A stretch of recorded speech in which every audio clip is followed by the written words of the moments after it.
message ko sa mga binagyo. Tanggapin niyo. Make sure ko. Hindi anti-crime, anti-crime. Iwasan ka ng delivery. Yung mamakilis pa. Tignan mo. Ay, tayo na yung rock.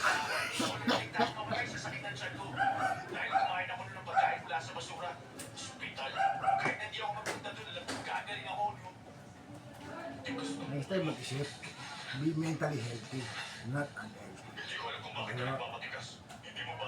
Good morning everyone.